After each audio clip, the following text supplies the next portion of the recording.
All right, well, it's great to be here with you, Carmen. It's so lovely to see you again. I always enjoy our conversations. I do too, Justin. Thank you so much for having me. This is such a wonderful community. Well, thank you, thank you, and definitely everyone in our community, at least, is very excited for your new upcoming book. I keep getting messages about it. People saying, "When is it out? When are we going to have it?" All of this. So I'm really glad, um, and everyone's really excited for it. I have to say, I don't think I've heard anybody else's book be talked about so much before it comes out. Everyone's Wow. excited, and today's the launch. Is that right? Today is the day. I'm nearly levitating, just to tell you, because in spite of the fact that Brother Lawrence has the most amazing prayer practice, as you have said before, and as he says in the book, it doesn't suddenly make you quote holy or totally calm. So I'm totally, as my optometrist says, nerve sighted. So it's good to see you today because you're such a brother to me that it's like a conversation. This is grounding. So yeah, thank you. Yeah. Well, I hope it can be grounding. We'll just have a casual conversation. No need to be anything other than chill. Jill is good. Um, so I wanted to ask you what first attracted you to Brother Lawrence. I noticed that there's a lot of similarity in themes between his work and The Cloud of Unknowing. Did working on one lead into the other for you? That's really such a good question. And yes, absolutely. I sometimes think of the cloud of unknowing with Anonymous, who I sometimes think of as, kind of the spicy cat of the two, because Anonymous kind of says what's on his mind. And then you have Brother Lawrence, which is kind of like the chill cat. But they are so similar in they're cut of the same cloth spiritually, yes. And what I love about Brother Lawrence is it's kind of like the cloud of unknowing to go. So it's kind of like you roll through the drive-through, and Brother Lawrence says, "Here, you can have this to go." And but it's actually a very healthy, if you could get a very healthy meal that way. And yet, I've never had like a grand plan or anything. So mostly what's happened is that I've had tugs at my heart. And so for my own healing, first of all, and working with wise spiritual words really does help me heal.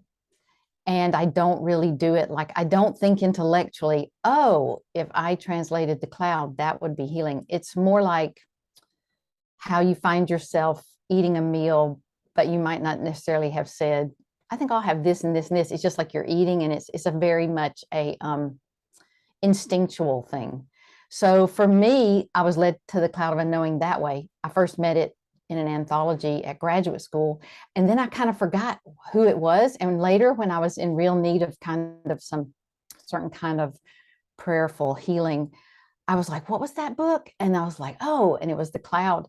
And then for Brother Lawrence, um, I didn't think, well, I've translated The Cloud and now translate Brother Lawrence, because I actually read Brother Lawrence when I was very young, just in snippets. A lot of us meet Brother Lawrence, or at least I did, in snippets. Like he's quoted a lot or he's in devotionals. But really, it was my editor, Lil, and she was saying, here are some different books that might be good to translate if you just want to consider them, see what you think, back in April of 2020. And at the end, she said, Brother Lawrence, and something in me tugged my heart. And then I thought, well, I'm not going to commit to this, because what if his theology isn't healthy enough? Because to translate somebody, it has to be a really healthy theology, a healthy meal, because you get so intimately involved with their words. But it ended up being, I had never seen Brother Lawrence before, because he talks about how we harm each other, how we harm ourselves, and that separates us, or makes it seem to us that we're separated from God. And he uses words like tomber in French, which means to tumble, but actually also means to stumble. So he doesn't have these like categories of binary or dualistic of like sinner, saint. It's more like human stumbler. And I find that very healing for me. And then he's just so down to earth. He's just so, he wasn't privileged. He was in the 98% of the people who were at the bottom of the pile, the almost quote unquote nobodies to society then. So he had no education. The cards were stacked against him. And then he was disabled in war and in pain every day. So He had 10 years of a dark night of the soul. And through that time, he prayed, even though he didn't see immediate results, which always gives me such great hope. And then after that, he says that the practice of the presence, this returning to love in micro moments of prayer, is easy. But he also says, he sounds like Richard Rohr. He also says, but at first it can be extremely hard. So it's like a habit thing, like Teresa of Avila, who he quotes, always says, you will grow accustomed to it. The way my friend Mirabai Starr translates it so beautifully. He says, you will become accustomed to this. So it's like Father Richard Rohr says, it's that easy and that hard. So it's like a habit, like flossing your teeth is what I always think of. Like I can't go to sleep at night without flossing my teeth. But at first it was a hard habit to come up with. So it was more that I got a tug at my heart when Lil mentioned Brother Lawrence. And then I went into the National Library of France. Thank you, universe. Thank you, National Library of France, for having the 1692 and 1694 books and 1699 for free online. And then I started translating his spiritual maxims, Brother Lawrence's, and his letters, because that's, you know how it is. It's like in the letters and somebody's writings is where you really meet them. And then later I read his friend, Priest Joseph, conversations that they had, and his eulogy and some other things. But what I found in Brother Lawrence's writings, I fell in love with him, in the way of like, it was the beginning of the pandemic and I needed calmness in my life, the kind of calmness that makes no sense. Because every day I was teaching full time and one student had a parent to die. Another student had an uncle to die as essential workers in the pandemic. And then one of my very best friends, her father died in the pandemic. And then there was around the world this collective death happening, and there were no cars on the road, just birdsong. And so I was, every morning I got up at like about 4 or so, and there was Brother Lawrence, calm, just so calm. And it wasn't the kind of calm where you dislike someone for it, like where you think you're annoyingly calm. It was the kind of calm that he had earned, the kind of calm that he had worked through his own severe anxiety, which I also have lived with my whole life. And he had worked through his possibly post-traumatic stress disorder from his war years, and disability and trauma. So it was really, I mostly just kind of go according to the tugs. But I do absolutely am so grateful for Anonymous. You're so wise, Justin, as always, to point out the similarities, because really and truly, if you take a bit out of one book and a bit out of the other book, they make the same notes, they make the same resonances, the same vibrations, and I love them both dearly. Even though I've never, officially met them, I feel like I have. So, yeah, I hope that answers your question. Oh, it does beautifully. Yeah, yeah. And I guess you've met them as well as anyone living today can. Being right in there, they're writing, translating it. So it does feel that way. You don't realize it. You don't set out and go, oh, I'll have an experience with this wise dead person, but they stop seeming dead. But it definitely is a experience when you translate someone. It definitely is. They do translate you. That's the sneaky thing. If you can, I always think of it from what my friends tell me who are counselors and therapists or spiritual directors, how they have to get out of the way. And I know this a little bit as a teacher, where you try to get out of the way to listen to the student. But definitely with translating, the goal is, or the hope is, or the exercise is, to try to get myself out of the way to make room for Brother Lawrence to speak into the present moment faithfully and accurately, is the hope. Yeah. Oh, that's awesome. And I think that's probably a perfect segue actually into my next question, which you were talking about getting to know him through translating. But while I was reading your introduction, I loved your image-rich description of the world in which Brother Lawrence lived. It really sort of transported me back in time. I got the impression that this immersive and imaginative exercise was a little more than just a writing style for you, maybe. It felt much more like a guided meditation, at least to me.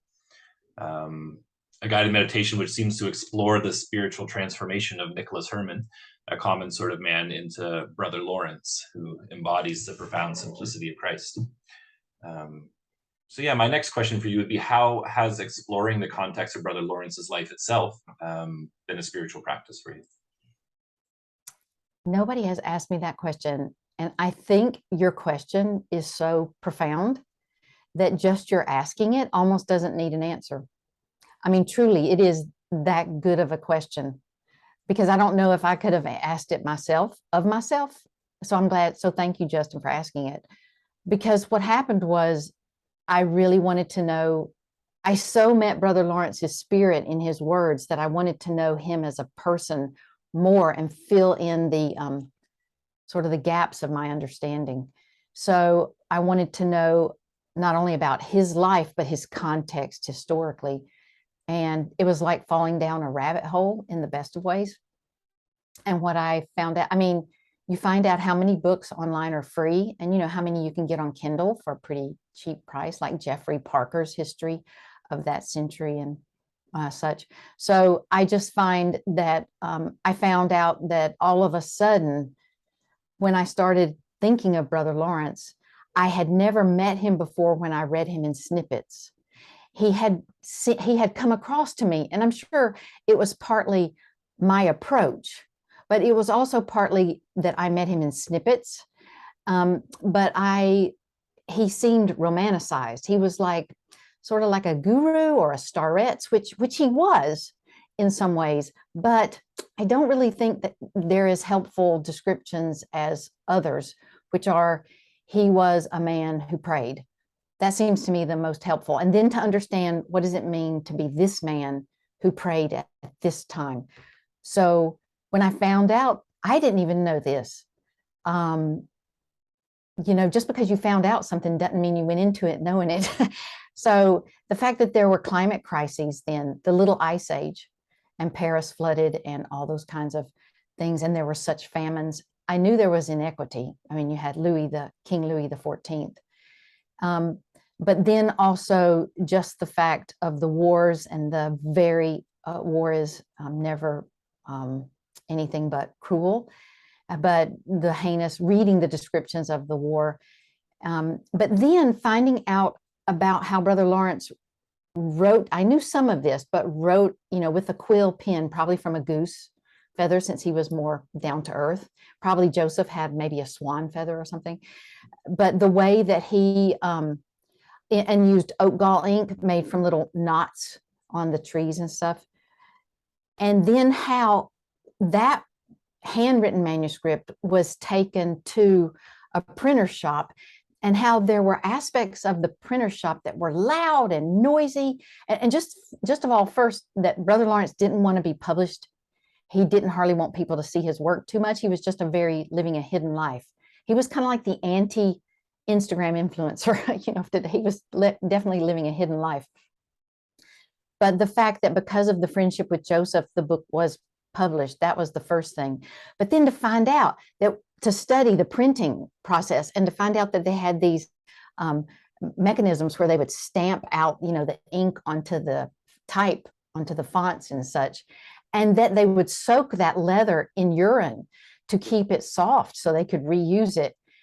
Just to have this feather was needed, this knot on the tree, the wasp that made the knot on the oak tree, the urine from a sheep, the sheep skin itself, the whole thing. And the way Brother Lawrence practiced his presence tied to washing the dishes in the monastery, which he did not like to do. I mean, it says he had an aversion. Aversion means to turn away from, meaning not he's in the kitchen starting off whistling and aren't I holy, but more like he started off in the kitchen grumbling, going, ugh, why am I assigned to this? You know, and he's limping. He's in pain. So, and he did this job in the kitchen, different jobs in the kitchen, cook and all, for 100 or so brothers for about 40 years. And then he became the sandal repairer. And we think of sandal repairing, we think of kitchen work, it's messy. It's like you work really hard, you put the food out there, it's gone, you know, and then it's messy. And you think about a sandal repairer, and people's feet smell, and sandals smell. And the fact that he tied his practice of the presence to stirring soup and such like that. Yes, Brother Lawrence drew me in. I give him all the credit for having such a spirit chiseled or spirit exercised selfhood, self, that you can't help but when you come in contact with him, it just changes you. I can't explain it, but I say that I translated him, but he really did translate me. What I hope is to make reading the book as much meditation as even the practice of the present. So I'm hoping that because for me, reading his original writings was meditational, because he's just, everything he does is of a piece. So for him, we often talk about praying without ceasing, the Bible verse, but we rarely get to really meet someone like that, but he somehow did it. He lived a hidden life, and washing the dishes was prayer and worship for him. And he had a genuine, I can imagine sometimes he said things to God that were very raw, because he says that. He says, you'd be surprised what people say in these little mini conversations with God. And I take it to mean, yes, you express gratitude in these mini prayers. Yes, you ask for help. And yes, sometimes you're just like, why did that person cut in front of me driving, to work?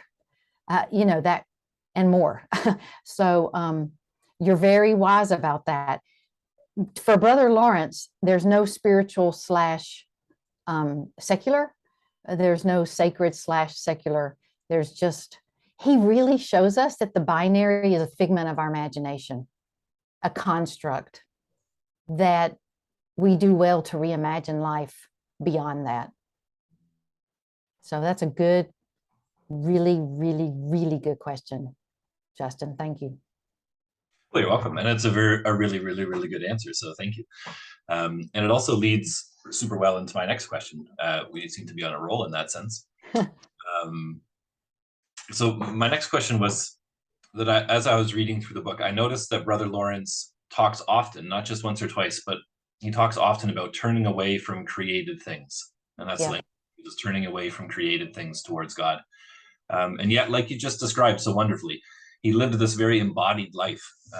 He found God in manual labor. He was working in the kitchen. He was fixing sandals. He wasn't off in an ivory tower somewhere.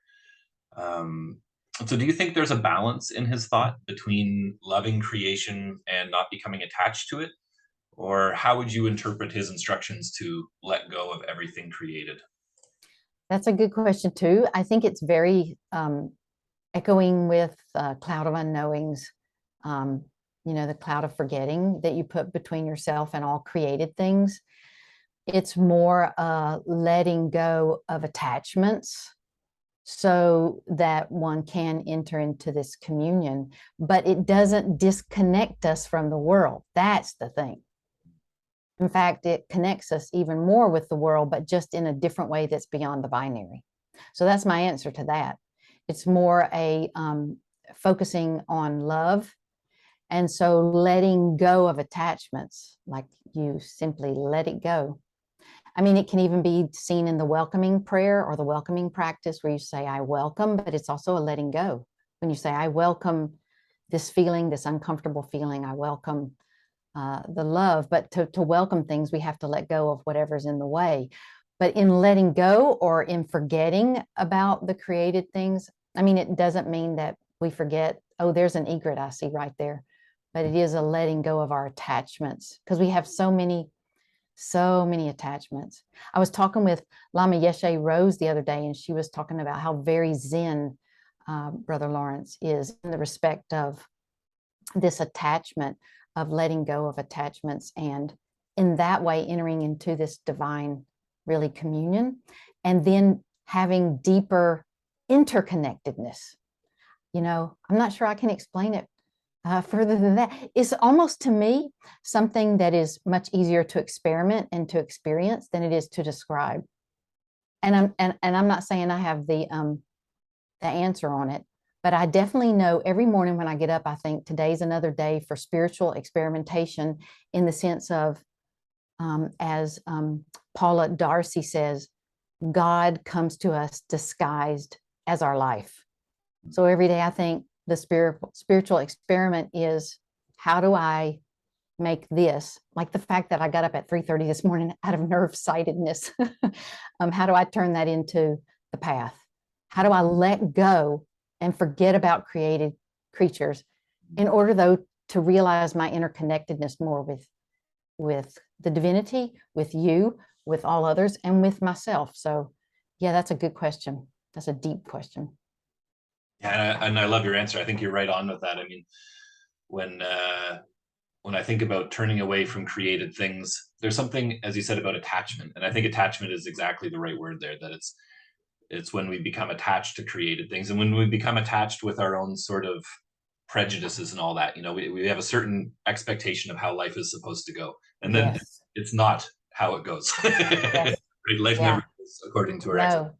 So when we No. let go of those attachments and we just are in the presence with God, I think it allows us to be more present into the world, because in the sense we're letting God control the created things instead of trying to control them ourselves, you might say. Yeah. Um, Agree. I totally agree. yeah. And it makes me think, the last question I had for you here was as I was reading through, it's a bit of a personal reflection in a way. But I was thinking about this practice of the presence and different ways to do it.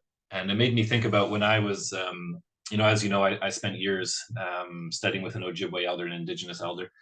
And one of the things that he would always do, and all the elders do, and which they taught me to do, was to carry around a bag of tobacco with you everywhere you go. And you would lay down offerings, at different points in time. And my elder, Yeah. there was something super charming about it. He'd see a rock and he would just fall in love with the rock, and he'd put tobacco down on it. And you'd see a beautiful sunset and you put down tobacco, or even, not necessarily something beautiful, but maybe, you're struggling or you're not sure if you're going to get through the storm or whatever the Yeah. case. And it really, as I was reading Brother Lawrence, it made me think of that putting down tobacco, because it's just this momentary little thing that you do. It doesn't take much. It doesn't, take up a lot of time or Yeah. anything. Yeah. Very simple, but it brings you back into sort of communion Yeah. with the world around you, and grounds you in the present moment. Yeah. And in my own Totally. life, I've been trying to find a Celtic way to sort of express that truth, which I learned. And so I've been making the sign of the cross, because it's something that I never grew up with and I never felt comfortable with, but which the ancient Celts and medieval Celts certainly did.